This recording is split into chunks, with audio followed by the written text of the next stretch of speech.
नमस्कार, कार्यक्रम आपका स्वागत है। मैं हूं गोपाल झा। चुनावी शोर चरम पर है। हर तरफ से भोंपू की आवाज आपको चुनाव प्रचार की तरफ आकर्षित करता है। चुनाव में कमोबेश सभी प्रत्याशियों की जो कमान है वो उनके बेटे और बेटियों के हाथों में है। आखिर क्या चाहते हैं वे अपने पिता अथवा माता से? इन तमाम मुद्दों पर आधारित है आज का हमारे कार्यक्रम सियासत के शहजादे। तो आइए मिलते हैं हनुमानगढ़ के सियासतदानों के शहजादे से। हमारे पास मौजूद है हनुमानगढ़ विधानसभा क्षेत्र के सियासत के कुछ शहजादे, जिसे मैं आपको रूबरू करवाना चाहूंगा। सबसे पहले आप मिलिए चौधरी विनोद कुमार जी, जो कांग्रेस प्रत्याशी, उनके सुपुत्र भूपेंद्र चौधरी जी। निर्दलीय प्रत्याशी राजेंद्र मक्कासर के सुपुत्र ऋषि मक्कासर जी। भाजपा प्रत्याशी डॉक्टर राम प्रताप के सुपुत्र अमित साहू साहब। निर्दलीय प्रत्याशी और मैं यूं कहूं कि भाजपा के बागी उम्मीदवार जसपाल सिंह के बेटे अमन, और बसपा प्रत्याशी मनीराम प्रधान की सुपुत्री, यहां पे मैं शहजादी कहना चाहूंगा, पल्लवी प्रधान, और निर्दलीय प्रत्याशी प्रोफेसर सुमन चावला के पुत्र भरत चावला। आप सभी का कार्यक्रम में स्वागत है। चुनावी व्यस्तता है, बहुत सारी भागम दौड़ का माहौल है पूरा।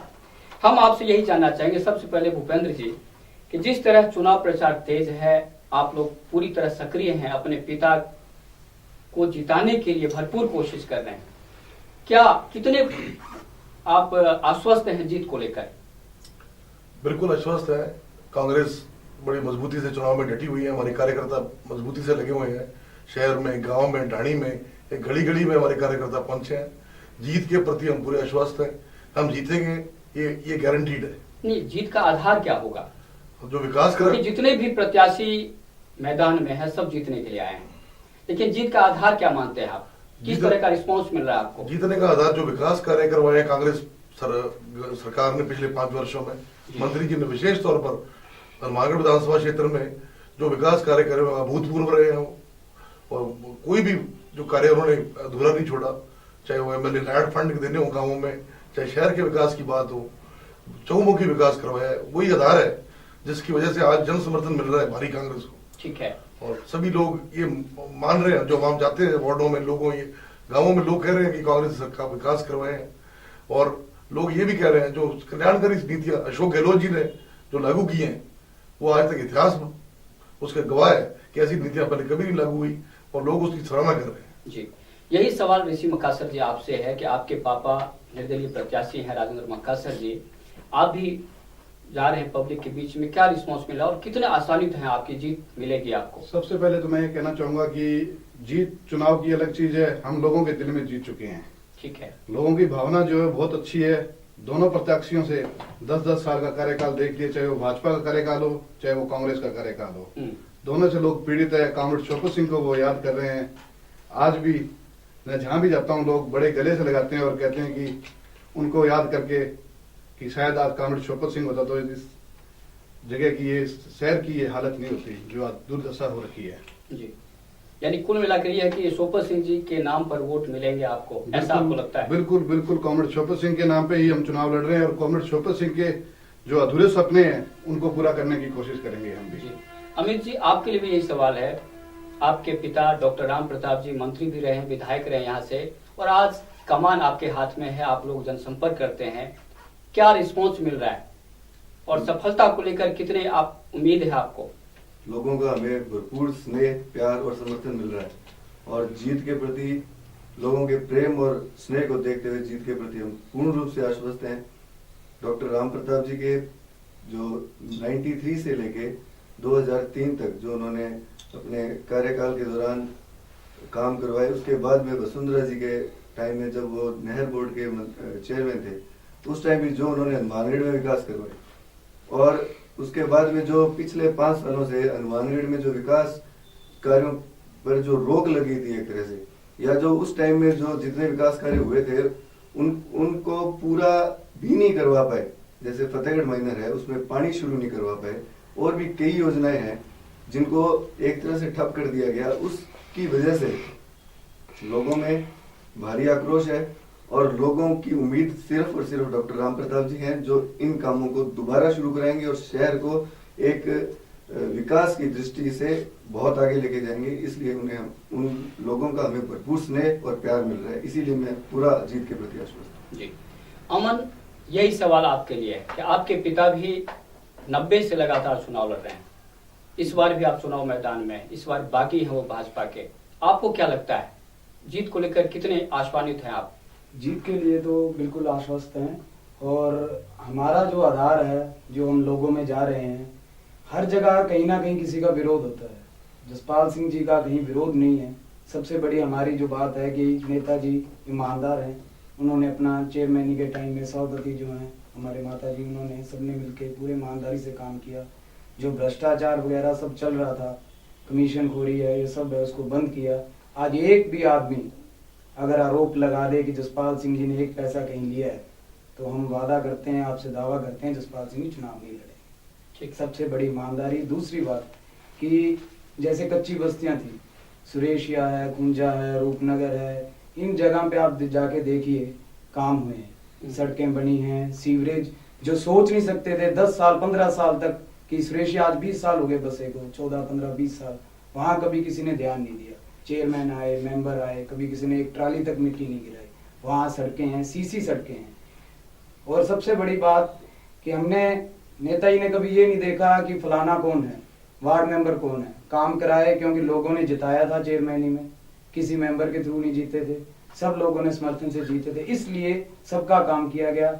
चाहे वो कोई गुट का हो, चाहे कांग्रेस का हो, चाहे दूसरे गुट का हो। जैसे 41 नंबर वार्ड में राजेंद्र जी हैं, वो सबको पता है वो कौन है, क्या कर रहे हैं, पर फिर भी उसी वार्ड में आप जाके देखिए कि आपको लगेगा कि वहां कोई भेदभाव नहीं हुआ। बिल्कुल सबसे ज्यादा काम हुआ है इस एरिया में, हमारा हमने काम किया है। चाहे आप कहीं जाके देखिए, ये सबसे हमारी दो बातें हैं, विकास और ईमानदारी। Very good.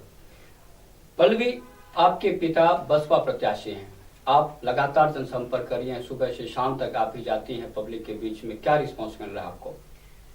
पब्लिक से तो ये रिस्पॉन्स मिल रहा है कि 26 साल की आज़ादी के बाद भी इतने पार्टियां चेंज हुई, हनुमानगढ़ में कम से कम 14-15 एमएलए विधायक चेंज हुए, तो लोगों के सामने जाके इसी टाइम, इलेक्शन के टाइम सामने जाके सब ये कहते हैं कि हम ये करेंगे, हम वो करेंगे, हम ये विकास करेंगे।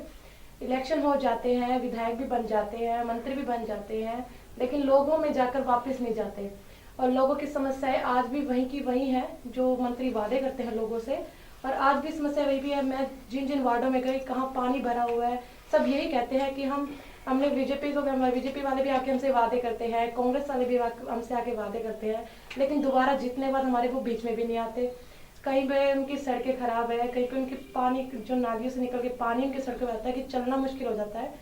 तो इतनी बुरी हालत में कि कौन, बस उन्होंने कहा है कि अगर क्या मतलब लोगों की आशा तो यही है कि बहन जी के काम को देख के, जो बहन जी ने काम किया है, माननीय बहन कुमारी मायावती जी ने उत्तर प्रदेश में, यूपी में जो उन्होंने काम किया है, उसी काम को देखकर लोग अभी की बार जरूर कह रहे हैं कि अभी हाथी के साथ है वो, और बीएसपी को ही अब की बार अपना वो आगे उम्मीदवार बनाएंगे। चलिए भरत जी, मैं किसी से सवाल नहीं करूंगा, बट जनरल मैं एक चीज सवाल जनता से ही पूछना चाहता हूँ कि जहाँ विकास की बात होती है, तो 1993 में यहाँ पर कॉटन मिल खुली थी, 1995 में बंद हो गई। यहाँ पर आज भी नरमा कपास बहुत उगती है, बट एक भी क्लॉथ मिल नहीं है। यहाँ पर जो है गन्ना उगता है, बट एक भी शुगर मिल ऑपरेशनल नहीं है। यहाँ रोजगार नहीं है। हम रोजगार मेले के थ्रू एक एक गांव में गए थे, हमारे पास 5000 एप्लीकेशन आई, 133 बच्चों को करवाया गया। मैं अब सवाल ये आपसे ही पूछता हूँ गोपाल भैया कि आखिर रोजगार कहाँ जा रहा है? क्यों यहाँ के लोगों को ये कहा जा रहा है कि बाहर जाओ? क्यों हमारे पेरेंट्स हमें ये कहते हैं कि बाहर जाकर आपका डेवलपमेंट होगा? मैं आज जनता से ये सवाल पूछता हूँ कि डेवलपमेंट के लिए बाहर क्यों यहाँ पर इंडस्ट्रियलाइजेशन नहीं हो सकता? जब हमारे पास कपास है, जब हमारे पास ग्वारा है, जब हमारे पास कॉटन प्लांट लग सकता है, जब हमारे पास गरीब लेबर है, तो क्यों नहीं डेवलपमेंट हो सकता? क्यों यहाँ पर इंडस्ट्रियलाइजेशन नहीं हो सकता? क्यों यहाँ पर एक मॉडर्न स्कूल नहीं हो सकता? क्यों यहाँ पर किसी तरीके का डेवलपमेंट नहीं हो सकता? क्यों यहाँ पर सुरेशिया की रोड टूटी पड़ी है?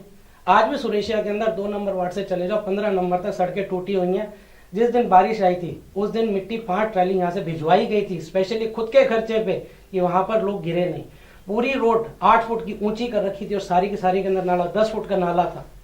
मैं उस टाइम पर वहां पर खड़ा था। उन लोगों के घरों को देखो जाकर, जिन घर टूटे हुए थे, कोई तो सवाल करे एटलीस्ट जाकर उनसे यार। 30 साल हमने सरकारें देखी, 30 साल मुझे हुआ, मैं झंडे लेकर घूमता था, मुझे आज भी याद है वो 10 साल पुराना दिन, ठीक है। बट आज मैं एक ही सवाल पूछता हूँ कि क्या विकास हुआ, मुझे आप विकास गिना दो। नहीं, अपने जीत को लेकर कितने आश्वासित हैं आप? सब, सवाल मैं ये जीत है। की बात ही नहीं करता, सवाल जीत नहीं है। सवाल ये है कि हनुमानगढ़ हमें पहचानता है, 32 साल से पहचानता है, हम आज की पहचान नहीं होने। 0 से शुरू हुए थे, इस जगह पर हम नए थे। अमृतसर से मम्मी नहीं थी, पापा थे। लोग जानते हैं, जनता के हाथ में है, बटन दबाना है, नहीं दबाए नहीं दबाए, दबाए दबाए। हमने अपनी अपील से विनती करनी है कि हम डेवलपमेंट की बात करते हैं, हम रोजगारों की बात करते हैं, हम यहाँ पर कंपनीज की बात करते हैं। मैं बीपीओ लेकर आया, यहाँ से 122 बच्चे बीपीओ के अंदर हमने वहां भेजे, कन्वर्जेंस आने के लिए तैयार किया। मैं 500 बच्चे दे दो, मैं कंपनीज लिख के दे देता हूँ, 200 कंपनीज मैं 5 साल के अंदर ला के दिखा सकता हूँ अगर डेवलपमेंट की बात मेरे से करेंगे। ठीक है, चलिए, चूंकि ये विकास की बात है, विकास में आरोप प्रत्यारोप ही होते रहेंगे, मैं राजनीति किसी में पे आरोप होते नहीं लगाया, रहेंगे। मैंने किसी पे बिल्कुल आरोप नहीं ठीक है, लेकिन एक राजनीतिक सवाल, चूंकि दो हमारे बैठे हैं शहजादे राजनीति के, अमित साहू और अमन, भाजपा से जुड़ा सवाल है ये। एक बड़ा कॉमन सवाल ये है आप दोनों के लिए कि जब भाजपा टिकट वितरण को लेकर पसोपेश की स्थिति में थी और दोनों बिल्कुल कहते टिकट मेरे पास है, टिकट मेरे पास है, दोनों ही तैयारी में थे। पहले आप बताएं अमित जी कि जब टिकट में देरी हो रही थी, वर्करों का भी एक प्रेशर होता है कि, और स्वाभाविक है कि लोग टिकट चाहते हैं, जिसका जुड़ाव होता है जिस नेता के साथ। एक ईमानदारी बात बताएं, ईमानदारी पूर्वक, कि उस समय आपके मन पर क्या गुजर रही थी? ईमानदारी की बात तो ये है कि मैं और मेरा पूरा परिवार टिकट के प्रति और वसुंधरा जी के प्रति पूरे आश्वस्त थे। ठीक है। और हमें पूर्ण विश्वास था कि वो हम पे विश्वास करेंगे। और जहां तक मेरी जानकारी है, मुझे जैसा बताया गया, मैंने सिंबल देखा नहीं, पर 5 तारीख को जब पहली लिस्ट आउट हुई थी, उस टाइम जब माननीय राजनाथ जी और वसुंधरा जी के सिंबल पे साइन हुए थे, मैं आपको दोबारा कह रहा हूँ कि मैंने देखा नहीं, जहां तक मुझे बताया गया, आप एसडीएम ऑफिस से शायद चेक करवा लें अगर मैं गलत हूं तो, 5 तारीख को ही डॉक्टर साहब की टिकट पे सिंबल पे साइन हुए। तो हम पूर्ण रूप से आश्वस्त हैं और भारतीय जनता पार्टी में पूर्ण निष्ठा है। इसलिए हमारे जो पर जो देरी हुई उसका हमें, मैं कहता हूँ, फायदा मिला। फायदा क्या मिला कि जो हनुमानगढ़ की जनता का जो अपार स्नेह डॉक्टर राम प्रताप जी के प्रति है, वो हमें इन 4 दिनों में 5 दिनों में हमने महसूस किया। और मैंने मेरे छोटे भाई को यहाँ तक कहा कि हम दोनों तो हमारे पिताजी हैं, इसलिए जनता इतना, हम लोग डॉक्टर राम प्रताप जी से इतना प्यार करते हैं, पर ये हनुमानगढ़ की जनता का जो स्नेह है वो बिना स्वार्थ का है। और उनका जो डॉक्टर राम प्रताप जी के प्रति जुड़ाव है, उसकी वजह से लोग इतने परेशान, और सुबह से लेकर शाम तक लोगों ने फोन करके घर पे आके पूछा और स्नेह दिया। मैं उसका हनुमानगढ़ की जनता के प्रति मैं बहुत आभार प्रकट करता हूँ। और टिकट के लिए आश्वस्त थे, बिल्कुल थे, इसमें कोई दो नहीं। चलिए अमन, आप बताएं कि जैसे इन्होंने कहा कि 5 को सिंबल तय हो गया था लेकिन देरी हो रही थी, आप क्या मान रहे थे उस समय? मैं तो ये मानता हूँ, अगर 5 को सिंबल अगर तय हो गया था, फिर उस दिन अनाउंस क्यों नहीं हुआ? पहली बात, ऐसा मेरे ख्याल से तो ऐसा कुछ था नहीं। अगर उस दिन साइन हो गए थे, अगर सिंबल हो ही गया था, तो फिर वहां रुका क्यों? ये समझ से परे है, मेरे भी नहीं समझ में आया। कैसे समझाएंगे वो अलग बात है। और अगर वहां साइन हुआ हो तो सिंबल पे हो सकता है सबके साइन हो गए हों मैडम के, अब नाम तो ऊपर सिंबल में ऊपर भरा जाएगा किसका है। तो ये तो कोई बात नहीं है कि 5 को हो गया था और फिर दी। आप अमित जी से सहमत नहीं है, लेकिन आप बताएं कि आपके मन पे क्या था कि आपके पापा को हम बिल्कुल आश्वस्त थे। उसके कारण है क्योंकि हमें जब बीजेपी ने मौका दिया, चेयरमैन के चुनाव में हमें जब मौका दिया हमारे परिवार को, तो हमने काफी अच्छे वोटों से जीत के दिखाया। उसमें हमारे जो कहते हैं कि बीजेपी में सबसे पुराने हैं और हैं, उन्होंने सबने खिलाफ तंवर जी हमारे सामने चुनाव लड़े। जब हमें टिकट चेयरमैन की मिली थी तो हम सबसे पहले डॉक्टर साहब के पास गए, पापा गए, हमने कहा आप हमारा सहयोग करो, पर इन्होंने ये कहा कि हम हनुमानगढ़ आ रहे हैं और आप चलो। पर वो 10-12 दिन का जो चुनाव था, एक दिन इन्होंने हमारा कहीं सहयोग नहीं किया, बल्कि तंवर चुनाव। तो लोगों ने हमारा सहयोग किया। हम पार्टी के तब नए थे, आए थे, हमारा वहाँ सहयोग नहीं किया गया पुराने आदमियों की तरफ से, फिर भी लोगों ने हमारा समर्थन किया। तो उस वजह से हमें था कि हमने परफॉर्मेंस दी है पार्टी के प्रति, उसके बाद भी वफादार रहे। और बाकी जगह अगर देखा जाए तो पार्टी की अनुशासनहीनता में सबसे बड़ा योगदान इन पुराने आदमियों का रहा, बलवीर बिश्नोई जी। और मैं नाम नहीं लेना चाहूंगा कि उन्होंने सिंबल को भी वहाँ फाड़े गए, वहाँ केस हुए, FIR हुई पंचायत के चुनावों में। तो इन पिछले 4-5 सालों में पार्टी के प्रति जिनको टिकट दी गई है, हकीकत में देखा जाए जनता जानती है इन्होंने पार्टी के लिए इन 4-5 सालों में या पिछले सालों में कहीं अनुशासनहीनता में हमेशा मिसाल पर कायम की है, कहीं ये नहीं दिखाया कि हम पार्टी के। तो हम तो ये कहना चाहेंगे जिन्होंने पार्टी के प्रति कभी वफादारी नहीं दिखाई, हमेशा अपना एजेंडा या अपना मुद्दा हमें मिले तो ठीक, अदरवाइज किसी को मिले तो हम उसकी खिलाफत करेंगे। अगर टिकट आज मिल गई है वो अलग बात है, अगर नहीं मिलती तो मैं दावा करता हूं कि डॉक्टर साहब चुनाव लड़ते। चलो अमन, ये अलग बात है क्योंकि आप दोनों ही, आप जसपाल सिंह जी का प्रतिनिधित्व कर रहे हैं और आप डॉक्टर राम प्रताप जी का।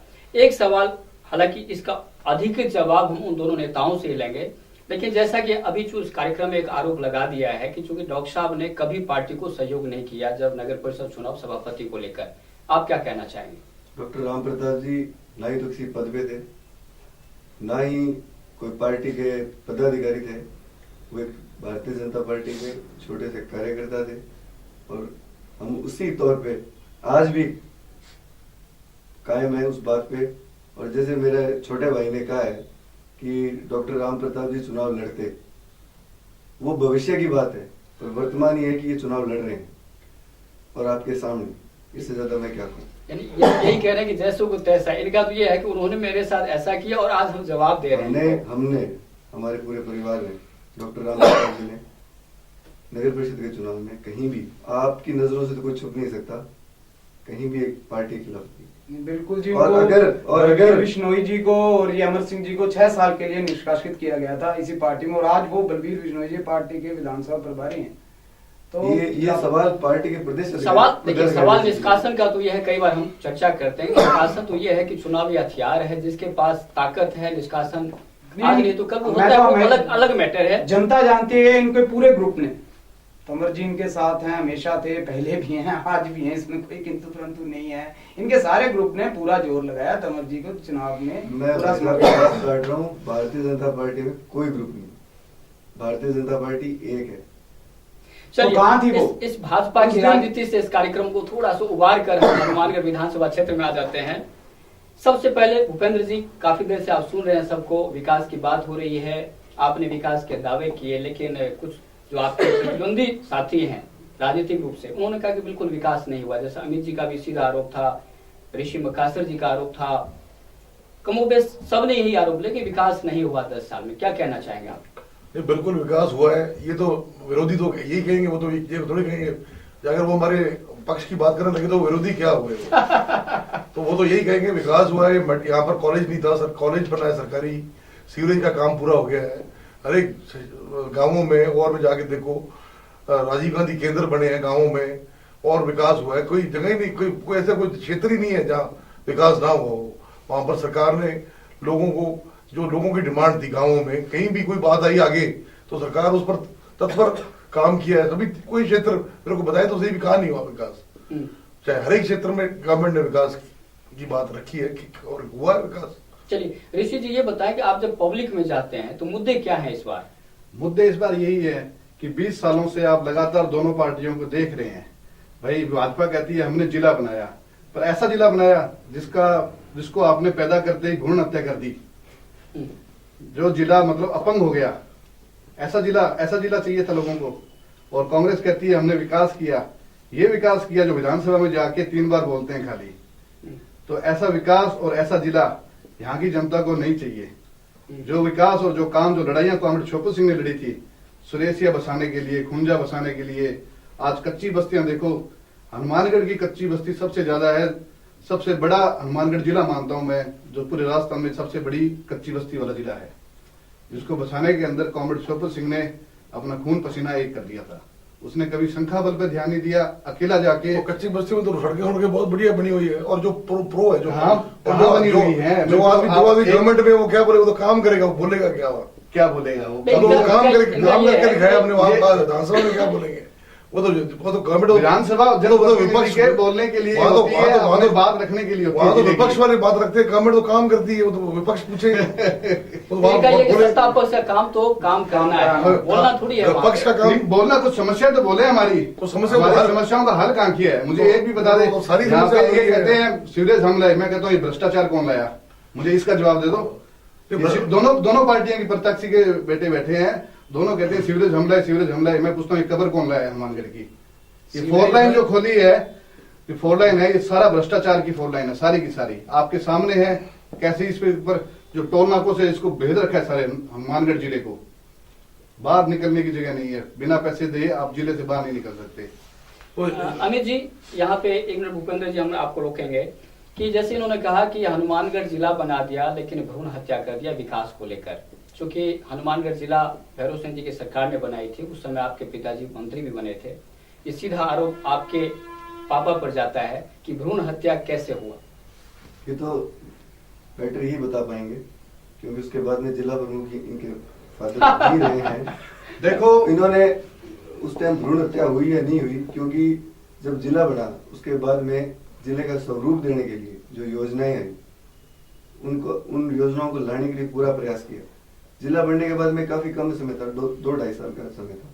उसका जिला बनेगा, बजट आता है, उस पर काम होता है, और एक मैं कहता हूँ 0 से लेके उसका एक स्वरूप देने में कुछ समय लगता है। बाद में इनकी बात सरकार नहीं करता हूँ मैं, हाँ, माफी चाहता हूँ। कॉमरेड शोकत सिंह 5 साल एमएलए रहे हैं, 5 से 7 साल के बीच में, पर उन्होंने इस जिले का नाम सारे राजस्थान में गुंजा दिया था। इस जिले की समझ उस समय नहीं था, पर हनुमानगढ़ का नाम सारे राजस्थान में गुंजा दिया था। जिला तो चलो आपने बना दिया। जिला प्रमुख बनने के बाद राजेंद्र जी मक्कासर ने 2 वो बड़ी योजनाएं चलाई जो पूरे हिंदुस्तान में लागू हुई। सबसे बड़ी किचन सेट की, और दूसरी बस क्यू स्टैंड। ग्रामीण क्षेत्र था, नौर भादरा तक लोगों को जाके जिला प्रमुख का मतलब समझाया, लोगों को विकास कार्य पंचायत राज में नंबर 1 बनाया। उसके बाद आप पूछ सकते हैं इनसे। इनमें तो देखो जी, डॉक्टर साहब जी पहले एमएलए रहे, उस टाइम मंत्री थे जब जिला बना, फिर दोबारा एमएलए बने, फिर बीजेपी गवर्नमेंट आई, फिर मंत्री बने, तो 15 साल पूरा राज रहा है। ये प्रमुख भी रहे हैं, तो इन दोनों से होना चाहिए जिले का सवाल की कैसे। बिल्कुल जिले का सवाल, बिल्कुल जिले का सवाल इनके भी आती है राजेंद्र जी की कि ये भी बताएं। और मैंने तो बताया जो बता रहे हैं वो, आप जो जिले का स्वरूप, ये नहीं है कि कम था टाइम पूरा था 15 मैं साल। वही बता रहा हूँ भाई साहब, मैं वही बता रहा हूँ। आप दोनों मेरे छोटे भाई हो, बोलने दो मेरे को। मैं वही बता रहा हूँ, हनुमानगढ़ में 2 ओवरब्रिज, सीवरेज, डाइट। भाई साहब सीवरेज मैं बीच में बात करना बीजेपी के टाइम में था। आपकी जानकारी के लिए मैं बीच में बात करना चाहता हूँ। बीजेपी मैं एक और बता देता हूँ, बीजेपी के टाइम में आया था वो बात है, पर जब हम चेयरमैन बने थे तब नगर परिषद पे 12 से 13 करोड़ रुपया कर्जा था। कहीं सीवरेज का जो आना चाहिए था वो सारा 3 महीने का टाइम था, अदरवाइज वो बंद हो जाता। उसके लिए हमने 10 से 12 करोड़ रुपए, हम जानते हैं कैसे फंड अरेंज किया, और फिर सीवरेज आया, ऐसे नहीं आया। सीवरेज तो केंद्र ने भेजा है, पैसा तो, और उसके लिए नगर परिषद ने पैसा 10 से 12 करोड़ रुपया नगर परिषद को देना था, अदरवाइज सीवरेज नहीं आ रहा था। गंगानगर में रुका, फिर लास्ट टाइम जो आपका तो फंड नहीं पड़ेगा, पार्ट के लिए तो 3 महीने थे, सिर्फ पार्ट देने के लिए 3 महीने थे। और नगर परिषद की हालात ये थी कि 14 से 13 करोड़ रुपए कर्जा था और बैंक बैलेंस कुछ नहीं था। वो आप चीज देखो, 3 महीने में कैसे अरेंज करना था। कांग्रेस की गवर्नमेंट थी ऊपर, तो बाहर तो नगर परिषद पे था ना। चलिए हनुमानगढ़ को यहाँ पे थोड़ा सा हम रखते हैं। हम एक चर्चा का राजनीतिक सवाल एक आप सबसे है कि आमतौर पर हम देखते हैं कि जो बड़ी पार्टियां हैं, पार्टियां छोटी या बड़ी कोई भी हो, चुनाव से पहले एक हमारी प्रक्रिया है चुनाव लड़ने की कि हम अपनी बात पब्लिक के सामने कहते हैं। जैसे आज हम लोग आप लोग बैठे हैं और अपना तर्क दे रहे हैं, और जनता के ऊपर निर्भर है कि वो आपके तर्कों से कितना प्रभावित होती है। सवाल है घोषणा पत्र को लेकर, मैनिफेस्टो को लेकर। सारी राजनीतिक दल के लोग, चाहे वो निर्दलीय लड़ते हैं तो लोकल लेवल पर बना लेते हैं, और जो बड़ी पार्टियां हैं व्यापक तरीके से बनाती हैं। आप सबसे पहले भरत आप बताएं कि मैनिफेस्टो आज के परिप्रेक्ष्य में कितना प्रासंगिक है। सवाल इसलिए वाजिब है कि आमतौर पर मैनिफेस्टो चुनाव तक ही नजर आता है, बाद में उस मैनिफेस्टो का कोई मतलब नहीं होता। आप क्या कहते हैं? अगर मैं पार्टियों की बात करूं तो मैनिफेस्टो एक पेज है जिसे यूज किया गया, दिखाया गया, लोगों को बहलाया गया और वापस फेंक दिया गया कूड़े में, ठीक है। मैनिफेस्टो वो होना चाहिए जो हम कर सकें। इसे डेट वाइज बनाना चाहिए, इस दिन से लेके इस दिन तक हम ये करेंगे, इस दिन से लेके इस दिन तक। भाई 5 साल है आपके पास, 5 साल के अंदर कुल मिला के 60 महीने हैं। 60 महीने को आप डिवाइड क्यों नहीं करके देते? आप क्यों नहीं बात करते कि डेवलपमेंट में हम ये लाएंगे, ये लाएंगे, ये लाएंगे, उसके बाद कुछ और आता है, सेंट्रल एड आए, नेशनल एड आए, कोई भी आए, या लोकल राजस्थान लेवल पर एड आए, आप दो। बट आप कहीं तो ये बात करो कि हम ये लाएंगे, हम ये कुछ कर सकते हैं, हम ये बता तो सकते हैं। आप बताते हो सीवरेज लाएंगे, लाया कोई नहीं, ठीक है, सेंट्रल का था, राजस्थान लेवल का नहीं था, इसका नहीं था, ठीक है, ऊपर से आना था, एड ऊपर से आना था। हाँ, इन्होंने सपोर्ट करना था, मैं भी मानता हूं इन्होंने सपोर्ट किया होगा, मैं मना नहीं कर रहा, मैं सपोर्ट करना था, किया। मैनिफेस्टो वो चीज है जिसे लोगों के, पब्लिक के पास चिपकाया होना चाहिए, फ्रेम करा के कि ये देखो मैंने किया का, उसके नीचे टिक मार्क होना कि 6 महीने में हम इतने तो पहुंचे। बीजेपी राज में और कांग्रेस राज के अंदर मैनिफेस्टो की औकात सिर्फ इतनी है कि उसे कचरे में फेंका जाता है इलेक्शन के बाद। हम पहली बार मैनिफेस्टो लेकर आए, मैंने छपाकर देखा है, पंपलेट के पीछे लिखा हुआ है कि हम क्या क्या करेंगे, और बाय डेट लिखा है कि इस दिन से इस दिन तक हम ये करेंगे। ठीक है पलक, यही सवाल आपके लिए है, क्योंकि बसपा भी मैनिफेस्टो पर विश्वास करती है चुनाव में। मैं भी भैया की बात से काफी सहमत हूँ, क्योंकि जो भी मतलब कांग्रेस की पार्टी है, चाहे बीजेपी की पार्टी है, मतलब ये बसपा भी है, बसपा भी है, लेकिन बसपा मतलब घोषणा करने में विश्वास नहीं रखती, काम करने में विश्वास रखती है। और बहन जी के देखा जाए तो उत्तर प्रदेश में उन्होंने जो जो कहा उन्होंने किया। 4 बार वो मुख्यमंत्री बनी, एक बार बीजेपी बन गई, एक बार कांग्रेस बन गई, उन्होंने अपने 4 बार वैसे वो मुख्यमंत्री बनी है, कभी कांग्रेस के सहयोग से, कभी बीजेपी के कंटिन्यू बनी है, क्योंकि उनके पास पावर उनके पास थी, उनके प्रत्याशी उनके बराबर जीते और उन्होंने अपना काम भी किया। उन्होंने जो जो घोषणा, तो मैनिफेस्टो को लेकर क्या करना चाहिए? मैनिफेस्टो साहब जैसे बहन जी करती है कि वो बताती है कि हम ये काम करेंगे, तो वो करते हैं। और जो जैसे कांग्रेस बीजेपी कहती है कि हम ये मतलब योजनाएं बस लागू कर देती हैं, बाकी वो योजनाएं बस पड़ी ऐसे ही खराब हो जाती है, पता नहीं चलता कब वो लागू हुई थी, कब वो खत्म हुई। और गांव के अंदर जाके देखे तो गांव में कहते हैं ज्यादा 3 ही बातें होती है कि सड़कें बनाएंगे, स्कूल बनाएंगे, विकास करेंगे, लेकिन आज भी अगर गांव में जाके देखे तो बस मिट्टी की सड़कें मिलती है, वो भी ऊपर नीचे पानी वैसे भरा रहता है। मैं एक सवाल पूछता हूं, कुछ भी नहीं हुआ। कांग्रेस सरकार ने एक फाइनेंशियल एड दिया था, घर के लिए पैसे दिए थे 72,000 रुपए, जिसमें से पहली किस्त आई, उसके बाद की 5 किस्तें नहीं पहुंची, ठीक है। मैं एक सिंपल सा सवाल है कि जो पैसा सवाल में नहीं आया, आप इनसे पूछ रहे होगे घोषणा पत्र में आप क्या करोगे? अभी एक घोषणा पत्र की हम बात कर लें, फिर इसके बाद हम आएंगे उस मुद्दे पर। आप बताएं जी सर, जब घोषणा पत्रों की जब राजनीति होती है, जिस तरह से इन्होंने दोनों लगभग एक जैसे एक ही बात का इन्होंने समर्थन किया, यानी भारत की बात का पल्लवी ने समर्थन किया कि घोषणा पत्र आमतौर पर कूड़े की टोकरी में फेंक दिए जाते हैं। इसमें हकीकत ये भी नहीं है, दोनों चीजें हैं कि घोषणा पत्र को जनता को देखना चाहिए कि इसमें क्या चीजें हैं जो हो सकती हैं। ऐसी चीज नहीं है कि सारे घोषणाएं अपने कहें कि बेकार होती हैं या होती नहीं है, काम होते हैं, ऐसी बात नहीं, पर अपने को देखनी चाहिए कि ये हो सकता है या नहीं, ये जनता को देखना चाहिए। है पार्टियां कई बार पार्टियां लोग लुभावन नारे भी देती हैं, लेकिन जनता उस कसौटी को परखे, उसको परखें, देखें कि हाँ ये चीज हो भी सकती है नहीं। अब जैसे मेरा तो ये कहना है कि घोषणा पत्र इस तरह के होना चाहिए कि लोगों को ये लगे कि हम अपने आप के पैरों पे खड़े होंगे। ऐसा घोषणा पत्र नहीं होना चाहिए जिसके ऐसे लगे कि ये रेवड़ियां वाली बात कह दें या कुछ ऐसे कि हाँ ये तो दे देंगे और हो जाएगा। मेरा तो यही है कि ढांचा मजबूत होना चाहिए जिससे लोगों को रोजगार मिले, आप मतलब हर किसी की आया बढ़े, काम मिले। नहीं, लिखे तो वही जाते हैं जो आप कह रहे हैं, पर उसमें जनता को देखना चाहिए कि कितनी चीजें सही हैं जो हो सकती हैं। नहीं, बिल्कुल ठीक है, वो कसौटी खुद ही परखे, ये नजर अपने आप जनता को देखना चाहिए। भैया मैं एक बात कहना चाहती हूँ, पेंसिल जो हुई थी कि विधवाओं को पेंसिल बांधी जाएगी, तो अभी 4-5 दिन पहले हम मक्कासर गई थी मैं, तो मक्कासर में नाले के पास काफी औरतें बैठी थी जो विधवा थी, उन्होंने हमें बताया कि हमारी पेंसिलें बंधी, हमारी पेंसिलें काट देगी। तो हम लोग गए वहां पर, ऑफिस में गए, उन्होंने कहा कि हमारी इतनी इंसल्ट हुई, इतनी गंदी गालियां निकाली गई अधिकारियों ने कि हम क्या करते। तो अब उन्होंने मतलब जब मंत्री बने विनोद चौधरी जी और मुख्यमंत्री जी ने अब 5 साल राज किया, पूरा राज किया उन्होंने, 4 साल उन्होंने अच्छा काम किया, 4 साल पूरे आराम करते रहे। लास्ट टाइम उन्होंने अपनी तिजोरी खोल दी, अब एक वो साड़ी बांट रहे हैं, ऐसे भिखारी तो है नहीं लोग जनता, राजस्थान की जनता भिखारी तो नहीं कि एक साड़ी दे दो और एक कंबल बांट दो। नहीं बहन जी, ऐसी बात नहीं है कि भी आखिर में कोई पिटारी खोल दी। हमारी सरकार ने शुरू से ही जो विकास कार्य शुरू कर दिए थे, बांटने का और ये शुरू से ही विकास कार्य शुरू रहे हैं। ऐसी कोई बात नहीं है चुनाव के बाद विकास हुआ, एक साड़ी बांट दी, कंबल बांट दिया, ये तो कोई विकास नहीं हुआ। नहीं बिल्कुल, ये तो लोगों की सहायता के लिए आप कुछ भी कह लो। हमारी सरकार जैसे सरकार बनते ही हम विकास कार्य हमने शुरू कर दिए थे। कोई ऐसे आप कहने को कुछ कह दो, ये जो किसी भी पार्टी की हो, चुनाव मेरा कहना ये है और कि हमारे देखिए, मैं यहाँ पे एक बात कहूँ कि दरअसल सरकार की योजना है, चाहे वो किसी तरह से दी गई हो, जनता तक पहुंची है, चाहे वो साड़ी हो या कोई भी चीज हो। इस पर हम बाद में आएंगे। अमित जी, चूंकि घोषणा पत्रों की बात करें और भारतीय जनता पार्टी के प्रत्याशी के सुपुत्र हैं आप, मैनिफेस्टो भाजपा का भी आ गया है, बड़ा लोक लुभावन है। कांग्रेस का घोषणा पत्र भी आ गया है, वो भी उतना ही लोक लुभावन है। आप क्या कहते हैं? मैं मेरे पूर्व वक्ताओं से बिल्कुल भी सहमत नहीं हूँ। घोषणा पत्र पार्टी का आईना होता है।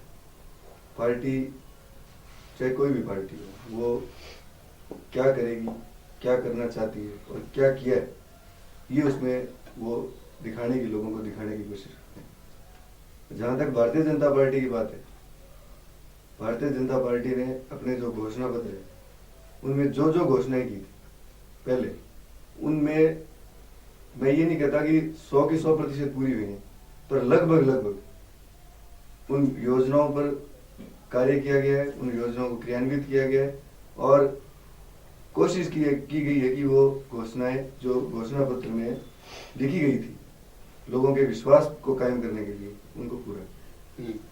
आप बताएं ऋषि। घोषणा पत्र को मैं एक च्युइंगम मानता हूँ। चबाते रहो, कुछ नहीं होता। घोषणा पत्र को लागू कराने वाला आदमी होना चाहिए, हमारा नेता ऐसा होना चाहिए, चाहे किसी भी पार्टी का घोषणा पत्र है, कि कम से कम उसको लागू तो करवाए वो, चाहे सरकार किसी की भी बनो। हमारा नेता ऐसा होना चाहिए, जो बातें बोली गई है उसको पूरा होने के लिए वो हर समय तैयार है उसको करने के लिए। ऋषि जी की बात यह है कि जैसे गाना है, कसमें वादे प्यार वफा सब बातें हैं, बातों का क्या। तो ये दावे हैं और दावों का क्या, लेकिन ये आरोप है कांग्रेस के ऊपर भी, क्योंकि भाजपा और कांग्रेस दो ऐसी पार्टियां हैं जो राजस्थान में सर्वाधिक शासन में रही हैं। आप क्या कहते हैं, मैनिफेस्टो का क्या होना चाहिए? मैनिफेस्टो एक बहुत ही जरूरी डॉक्यूमेंट है। कांग्रेस हमेशा पिछले 50 सालों से, चाहे केंद्र में हो चाहे राज्य में हो, मैनिफेस्टो जारी करती है, उस मैनिफेस्टो के अनुसार काम करती है। एक पार्टी का विजन है मैनिफेस्टो। अगर विजन तय नहीं करेंगे तो काम कैसे करेंगे? हमारी पार्टी क्या सोचती है, क्या करना चाहती है, ये लोगों को बताने के लिए ये मैनिफेस्टो अति आवश्यक है। और सिर्फ आज ही नहीं, पिछला इतिहास गवाह है, जो पार्टी ने घोषणा की है वो पूरी की है और करेगी। और मैनिफेस्टो एक बहुत ही इंपॉर्टेंट डॉक्यूमेंट है। हम मैनिफेस्टो के अनुसार काम करते हैं और उसको पूरा करने की पूरी कोशिश करते हैं। और पीछे भी जब कभी अगर जाके देखें तो पार्टी ने हमेशा जो मैंने घोषणा की है वो पूरी की है। चलिए, इन लोगों ने ये जवाब नहीं दिया। एक सवाल मेरा भी है, क्योंकि आप कांग्रेस के प्रतिनिधि हैं। गहलोत साहब जब मुख्यमंत्री बने थे तो उन्होंने एक, जैसे आप लोगों ने कहा, कूड़े की टोकरी में फेंक दिया गया था, ऐसा हुआ नहीं था। गहलोत साहब जब मुख्यमंत्री बने थे, आप लोगों को याद हो, खबर आई थी ये कि उन्होंने मैनिफेस्टो सभी IAS अधिकारियों को भेजा था। क्यों? क्योंकि नौकरशाही काम करती है, नौकरशाहों को भेजा गया था ऊपर पर। लेकिन बाद में उसका कोई अता पता नहीं चला। क्या कहेंगे आप? नहीं बिल्कुल, मैं जैसे मैंने अभी कहा कि जो हमारी पार्टी जो मैनिफेस्टो में घोषणा करती है उस पर अमल करती है, उसको बिल्कुल फॉलो करती है। हम रोज अभी घोषणा करते हैं, हमारे मैनिफेस्टो हमने ये कर दिया, फिर वो ठीक नहीं रहा। हमने एक बार कह दिया तो वो करेक्ट, वो पूरा किया है, उस पर अमल किया है। जैसे आपने कहा, माननीय मुख्यमंत्री जी ने सभी ताकीद कर दी थी, सभी अधिकारियों को मैनिफेस्टो भिजवा दिया था, उसके अनुसार ही 5 वर्ष में काम हुआ है। लेकिन उसको चेक नहीं किया बाद में, मैंने बिल्कुल चेक किया है, चेक उसी पर चलते रहे। हमारी पार्टी और संगठन और सरकार के बीच में पूरा तालमेल रहा है, उसको बिल्कुल चेक किया है। समय समय पर बैठकें होती रही हैं, PCC में बैठकें हुई हैं, सभी मंत्रिमंडल की बैठकें हुई हैं, समय समय पर समीक्षा हुई है और बिल्कुल मैनिफेस्टो हमारे ध्यान में रहा है, उसके मुताबिक सरकार ने काम किया। ठीक है, चलिए एक सवाल हम आप सबसे पूछते हैं कि चूंकि आप लोग पब्लिक के सेवक बनकर घूम रहे हैं, हाथ जोड़कर वोट भी मांग रहे हैं कि साहब हमें वोट चाहिए, क्योंकि वोट सरकार चुनने के लिए बहुत जरूरी है। हम आपसे भी कहते हैं, दर्शक जो कार्यक्रम देख रहे हैं, कि आप लोग मतदान जरूर करें 1 तारीख को, चाहे किसी भी पार्टी हो, किसी भी प्रत्याशी को, जो आपके मनपसंद प्रत्याशी उनको वोट दीजिए। भरत जी, एक सवाल आपसे कि आप कैसा हनुमानगढ़ चाहते हैं? सब मैंने बताता हूँ मेरे सपनों का हनुमानगढ़ कैसा हो। बिल्कुल। मैंने कहा 5 बड़े रोजगार, 5 बड़े रोजगार कम से कम यहाँ पर अगले, मैं आपको पुराना स्टैटिस्टिक्स बताता हूँ। लास्ट 5 सालों में 43,000 18 से लेकर 25 साल के वोट बैंक जुड़ा है। 43,000 लोगों की ऑक्यूपेंसी है यहाँ पर। यहाँ पर बहुत बड़ा लेबर मैनिफेस्टो पड़ा है, यहाँ पर बहुत बड़ा ब्रेन हंट है। हम लोगों को मौका मिलना चाहिए। यहाँ पर वो लड़का भी है जिसके लिए नोबेल प्राइज के लिए नॉमिनेशन हुआ, लक्की 5,000 रुपए की नौकरी कर रहा है। कहाँ है मैं भी जानता हूँ, सरदार है, रोज आता है, रोज मिलता है। वो भी लड़का है जिसे साइंटिस्ट के नाम पे कहाँ सरकारी स्कूलों में घुमाया गया। यहाँ वो लेवल का ब्रेन है। ब्रेन हंटिंग जरूरी है, यहाँ पर देखना जरूरी है कि लोगों के साथ किस तरीके का काम करवाया जा सके, क्या बढ़ाया जा सके। हमारा सबसे बड़ा यही है कि 5 बड़े रोजगार, ठीक है। इसके अलावा शिक्षा के अंदर मॉडल स्कूल, अच्छे चैरिटेबल स्कूल्स होने चाहिए, अच्छे लेवल की एजुकेशन होनी चाहिए।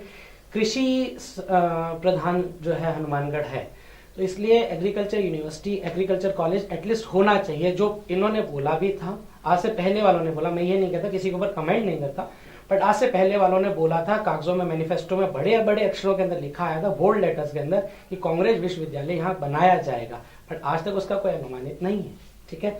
यहाँ पर सबसे बड़ी दिक्कत आती है मेडिकल एड की। मेडिकल फैसिलिटीज नहीं है। अगर हम ये कहें तो 18 लोगों की ऑक्यूपेंसी जरूरत है टाउन के अंदर डॉक्टर्स की, और वहां पर सिर्फ 4। एक खोसा जी बेचारे सुबह 6 बजे के लगे रात को 12 बजे तक सरकारी अस्पताल के अंदर मेहनत कर रहे हैं।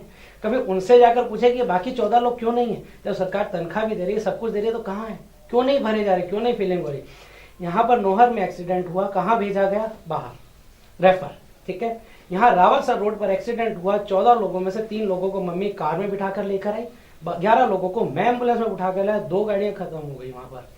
11 लोगों को हम एम्बुलेंस में लाए। खोसा जी को रात को 11 बजे हमने इन्फॉर्म किया, 12 बजे वो वहां पर आए, उन्होंने सारा चेकअप किया और 2 लोगों को रेफर कर दिया। यहाँ पर सबसे बड़ी दिक्कत है मेडिकल फैसिलिटी। इस कारण से हम कुमार स्वामी जी के पास गए, हमने हॉस्पिटल सैंक्शन करवाया। 3 साल लगे उस लैंड को लेने के लिए, 13 बीघे 4 बिस्वे उस पे अबोहर रोड पे 250 करोड़ रुपए की सैंक्शन है, जिसमें एयर हेलीकॉप्टर फैसिलिटी है, ये सब कुछ आएगा। हमें आगे करना चाहिए। हम कोशिश करेंगे तो कोई सामने वाला हाथ पकड़ेगा, हम कोशिश ही नहीं करेंगे, घर में बैठे रहेंगे, हाँ बोलो कोलो, करेंगे करेंगे करेंगे करेंगे, this is not the way, the working style. हमें आगे दौड़ना पड़ता है, हमें आगे बोलना पड़ता है, आगे वालों को सुनाना पड़ता है। तो सर भगत सिंह की कहावत है, बहरों को सुनाने के लिए बम की आवश्यकता है। आज उस बम की आवश्यकता है, आज बोलने वाले वक्ता की आवश्यकता है कि सामने जाकर बोले कि क्या लाना है, मुझे क्या चाहिए, इस हनुमानगढ़ का हक क्या है, क्या मजबूरियां हैं, क्या हमारी जरूरत है। ठीक है, आपने अपने सपनों का हनुमानगढ़ बताया। पल्लवी, आपका सपना क्या है हनुमानगढ़ को लेकर? हनुमानगढ़ देखे तो बहुत मतलब पीछे की सोचता है, और देखा जाए तो यहाँ पे मैं तो ऐसा चाहती हूँ कि लड़कियों को भी बाहर पेरेंट्स निकाले, क्योंकि अब पेरेंट्स भी इतना डरते हैं लड़कियों को बाहर निकालने में कि पता नहीं शाम को वापस आएगी भी नहीं आएगी। तो मैं चाहती हूँ कि ये हनुमानगढ़ 33 राजस्थान के 33 जिलों में से सबसे इसका नाम आता है ऊपर। तो मैं चाहती हूँ इसके में जैसे मेडिकल फैसिलिटी हो, कॉलेजेस अच्छे हों, कॉलेज में जो लड़कियाँ गरीब परिवार से है उसको भी कुछ सरकार की, गवर्नमेंट की तरफ से ऐसी फैसिलिटी मिले कि वो अपनी पढ़ाई भी कंप्लीट करे, बीच में ना छोड़े। और सारी जैसे गाँव के अंदर विकास को लेके कुछ भी विकास नहीं है, जो भी है बेचारे कृषि वगैरह करते हैं। जो मतलब मेरे एज के जो लड़के हैं, लड़कियां हैं, लड़के भी जो BA पास हैं, कोई क्या एजुकेटेड है लेकिन फिर भी खेतों में काम करता है, उनके लिए रोजगार की भी इतनी कमी है कि नौकरियों की इतनी प्रॉब्लम है। तो मैं चाहती हूँ कि हनुमानगढ़ इतना आगे बढ़े, इतना विकास, रोजगार के लिए साधन हो, रोजगार के लिए भी हो, हर तरह का मतलब हर तरह की फैसिलिटी यहाँ पर हो कि लोगों को प्रॉब्लम ना हो। और जैसे कि जो लोग गरीब है अपना मेडिकल चेकअप वगैरह नहीं करवा पाते, और जो इतना अपने एक्सरे वगैरह कराने में उनको कुछ ऐसी फैसिलिटी मिले कि वो अपना इलाज वगैरह सब अच्छे से करा सके। डॉक्टरों की प्रॉब्लम से भैया ने बताया कि डॉक्टर्स वगैरह की बहुत प्रॉब्लम है, रियली में यहाँ पे डॉक्टर्स बिल्कुल भी नहीं है। ये कि डॉक्टर्स, चलिए अमन आप बताएं। यही है कि सबसे ज्यादा इंडस्ट्रीज की जरूरत है यहाँ पे, जमीनें दी जाएं, ऐसा सिस्टम बनाया जाए कि ज्यादा से ज्यादा जो इंडस्ट्रीज आई जाए। राइस जैसे सबसे बड़ी समस्या है हमारा तो ये कि राइस बेल्ट घोषित हो, लोगों को यहाँ जो सबसे ज्यादा यहाँ अपने चावल होता है, राइस बेल्ट घोषित हो तो लोगों को अपनी कृषि को बढ़ावा मिले।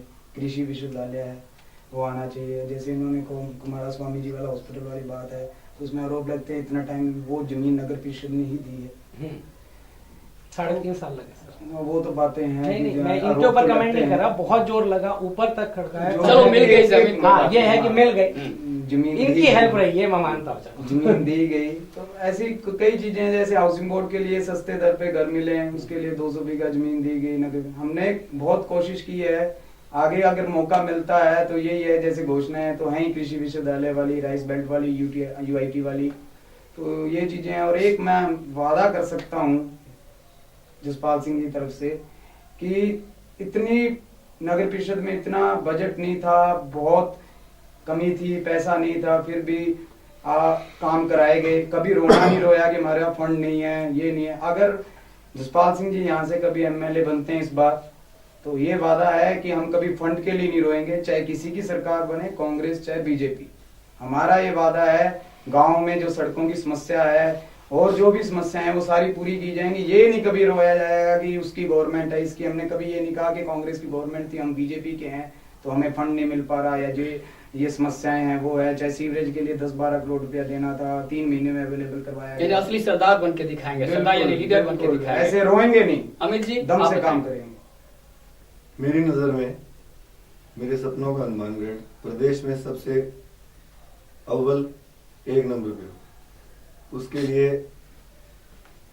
1993 से प्रयास चल रहे हैं।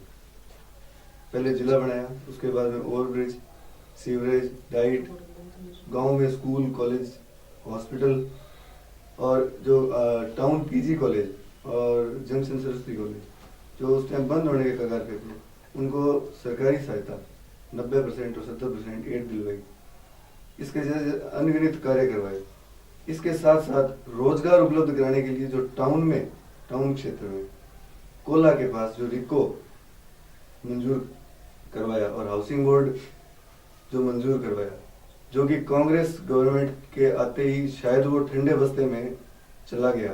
भूमि अवाप्ति को लेकर मामला लटका हुआ है। किसान ज्यादा मांग रहे हैं पैसे, वो किसान सही मांग रहे हैं, ज्यादा नहीं मांग रहे, किसान सही मांग रहे हैं। किसान तो अपना हक मांग रहा है, उसको हक देना, किसान को हक देना सरकार का कर्तव्य है।